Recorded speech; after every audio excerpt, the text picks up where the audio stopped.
वेदैशाङ्गपदक्रमोपनिषदैर्गायन्ति यं सामगा ध्यानावस्थितद्गतेन मनसा पश्यन्ति यं योगिनो यस्यान्तं न विदुः सुरासुरगणा देवाय तस्मै नमः। गुरु श्री वृंदावन बिहारी लाल की जय। गुरु श्री रामचंद्र भगवान की जय। गुरु शंकर भगवान की जय। क्रमबद्ध कथा के हिसाब से कल की जो कथा चल रही थी उसमें हम एक श्लोक आपको बता दे रहे हैं आगे, जिसमें प्रसंग वो कल वाला बना रहे। उसके बाद हम आज भरत जी के चरित्र का वर्णन, सब लोगों की अभिलाषा ये है कि उस चरित्र की बात आ जाए, तो भरत जी के चरित्र का वर्णन उसके बाद आएगा। तो यहाँ महाराज ने जिस वक्त सूर्य जी ने वंदना की है, वंदना करने के बाद उन्होंने एक बात रख दी, मुनया साधु पृष्ठोहम भवद्भिर लोकमंगलम यत्कथा कृष्ण संप्रश्न हीनात्मा संप्रसीदति। सबसे पहले जब उन्होंने वंदना की तो वंदना करने के बाद जो प्रश्न किए थे सौनक ने, सौनक के प्रश्नों को सुन करके महाराज सूत जी ने ये कहा कि आपने बहुत अच्छी बात पूछी है। मुनिया साधु, बहुत सुंदर तरीके की बात तुमने मुझसे पूछी है। और उसमें सुंदरता क्या है? भवद्वीर लोक मंगलम। प्रत्येक आदमी अपना मंगल करना तो जानता है, हर आदमी अपना कल्याण जानता है, हर आदमी ये समझता है कि हम जिस तरीके से अपनी स्थिति संभाल सकें संभालें। उनकी कोई विशेषता नहीं होती है, विशेषता उन व्यक्तियों की होती है जो संसार की स्थिति को संभालते हैं। तुम्हारा प्रश्न जो है यदि इस प्रकार का निजी होता, इस प्रकार का ये तुम प्रश्न करते कि मैं क्या करूं, तो हम तुम्हारी कोई तारीफ न करते।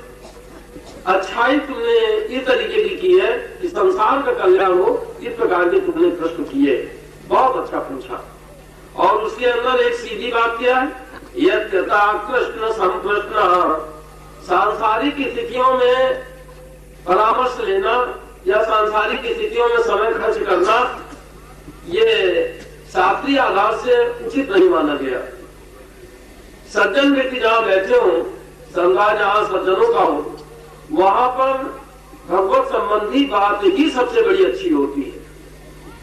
अपना एक एक अमूल्य समय, एक एक क्षण जो भी है वो हम भगवान के कार्य में लगावें, उनके संबंध में हम पूछें, उनके संबंध से हम जानकारी करें, बस यही सबसे अच्छा है।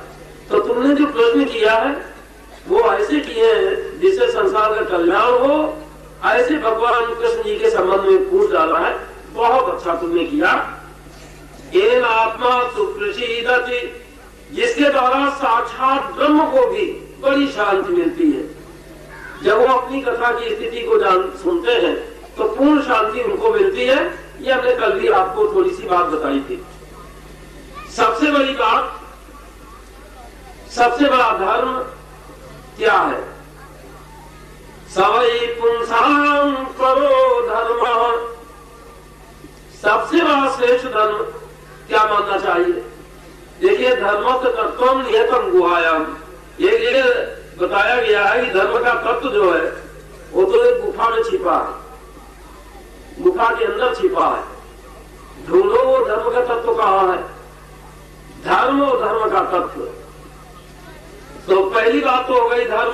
और धर्म हर व्यक्तियों के अलग अलग है, हर वर्ण के धर्म अलग है, हर देश काल विभागवित, देश और काल के ऊपर भी धर्मों का वर्णन किया जाता है। तो धर्म तो अनेक है, लेकिन तत्व तो एक ही है। जहां आप धर्मों की तरफ बढ़ेंगे, जहां तक धर्मों के अंदर घूमेंगे, वो समस्त धर्मों का तत्व जो है वो एक ही होता है। वो कौन सा तत्व है? धर्म का। सवै पुंसां परो धर्म, मनुष्यों का सर्वश्रेष्ठ धर्म यथा भक्ति अदोक्षजे, जहां भगवान के चरणारविंदों में भक्ति हो जाए, बस सबसे बढ़िया धर्म है।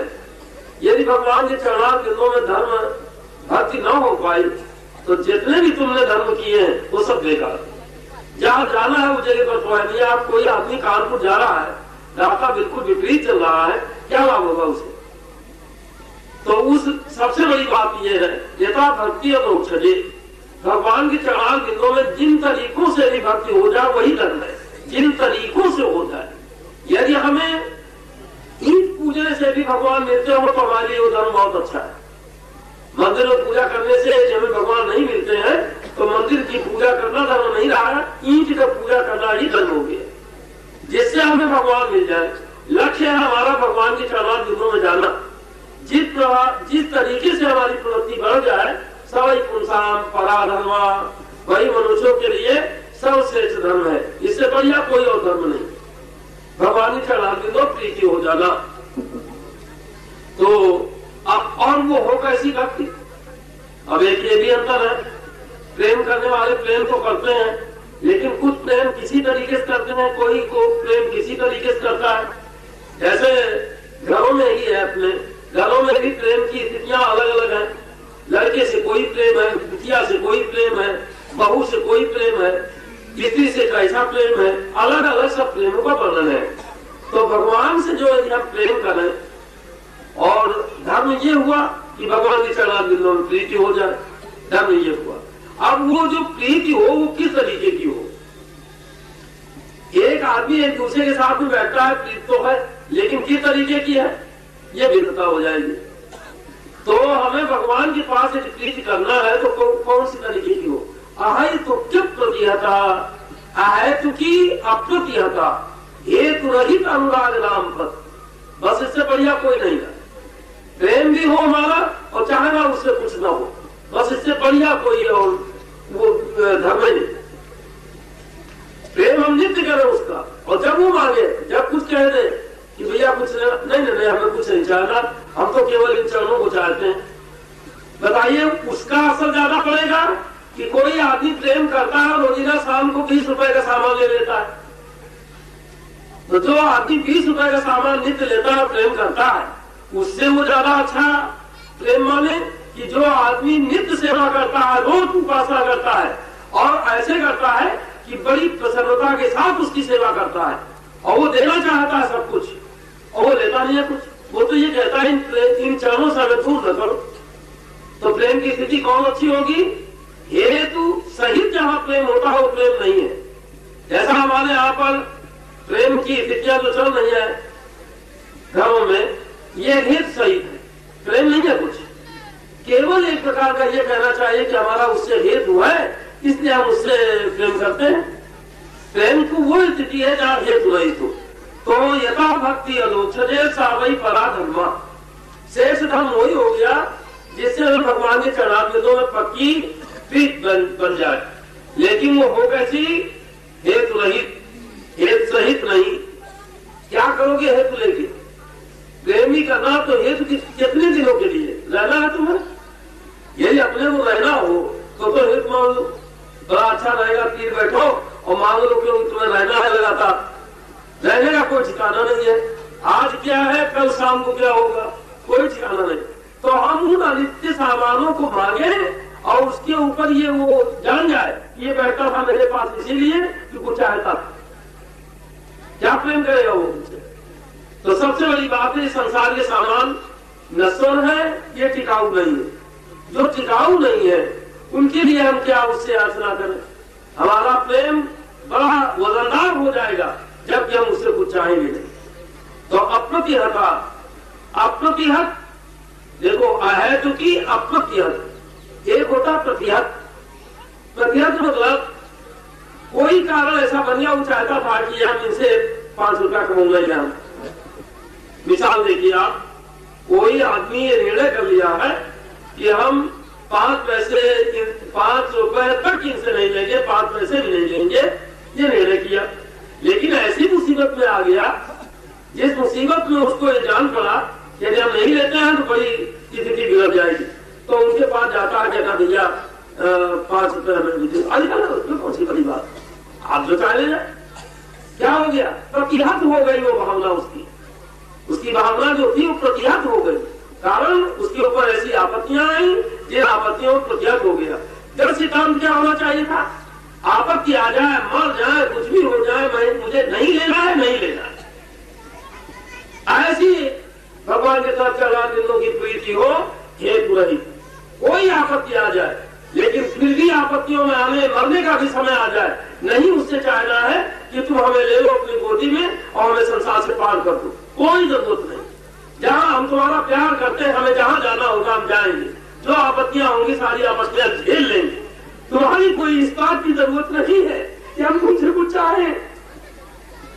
स्वार्थविकता जो प्रेम की है वो ये है, यदि वो स्थिति न आई तो फिर प्रेम कहाँ का है। तो फिर एक दुकानदार आदमी जैसा एक दुकान चलाता है और दुकानदारी में पैसा रखता है, क्या चाहता है, इससे हम आमदनी कर ले, तो वो तुम्हें तुमसे आमदनी करने के लिए सोचता है।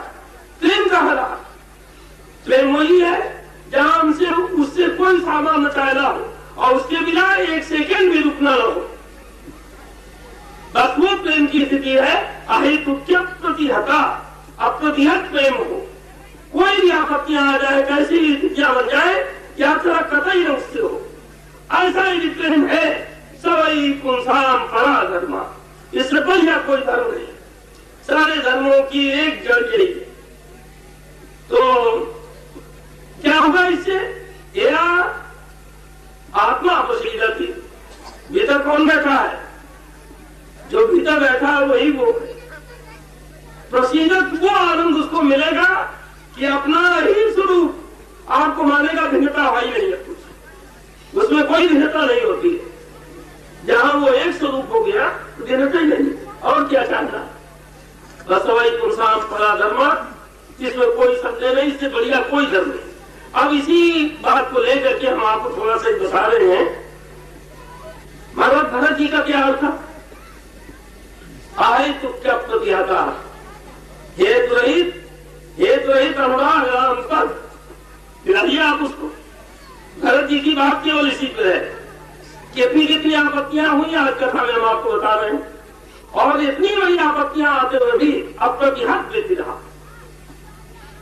तो हमें आपको भी ये चाहिए कि कितनी भी आपत्तियां हमें, क्या संसार के सामान उससे मांगना है, हमारा गड़बड़ रह जाएगा। ये हमारी रोजीना पूजा हो, हम रोज माला घुमावे और उससे शाम को हम मांग ले, तो हमारे माला की क्या कीमत रहेगी, कुछ है। वो भी समझेगा कि बहुत 40-20 आदमी है, इतने दिन काम करता है और हमसे दूसरा आदमी पाता है 10 रुपया, ये लेता है 15 रुपया, वो नाराज हो जाएगा, तुम्हारा प्रेम नहीं मानेगा। तो उसी आधार पर हम आपको बता रहे हैं, महाराज भरत जी की क्या स्थितियां थी,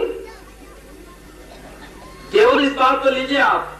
और अहेतु की अप्रतिहता भक्ति, वो भक्ति प्रेम भरत जी में थी। महाराज भरत जी की बात वैसे तो प्राय सब लोगों ने सुना ही है, लेकिन आज उसका विशेष रूप से हम वर्णन कर रहे हैं कि वो भक्ति भरत जी कैसी थी। और ये किनके बात में बता रहा हूं, महाराज जी भरत जी जो थे, ये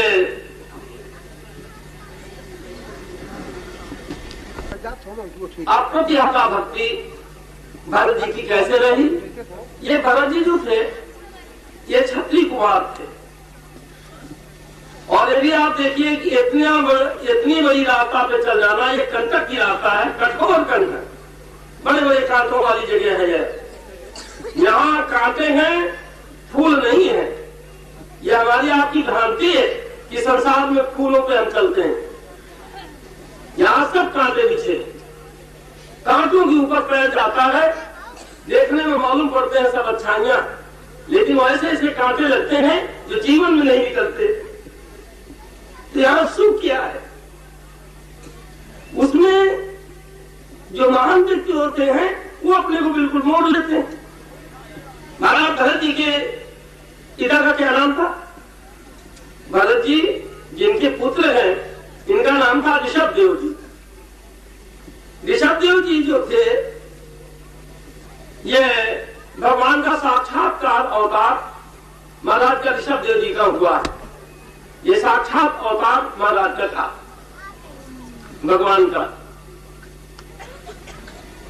तो उसमें ये हो गया कि भरत जी का पाणीदान को ऋषभ देव जी का पाणीदान संस्कार इंद्र की जो बन रही है विलक्षण, इनके पुत्रों में, ऋषभ देव जी के पुत्रों में बड़े जो है, बड़े लड़के का नाम भरत जी था। भरत जी जो थे ये सबसे बड़े पुत्र हैं। गार्हस्थ जीवन के बाद जब भरत जी ने ये जाना कि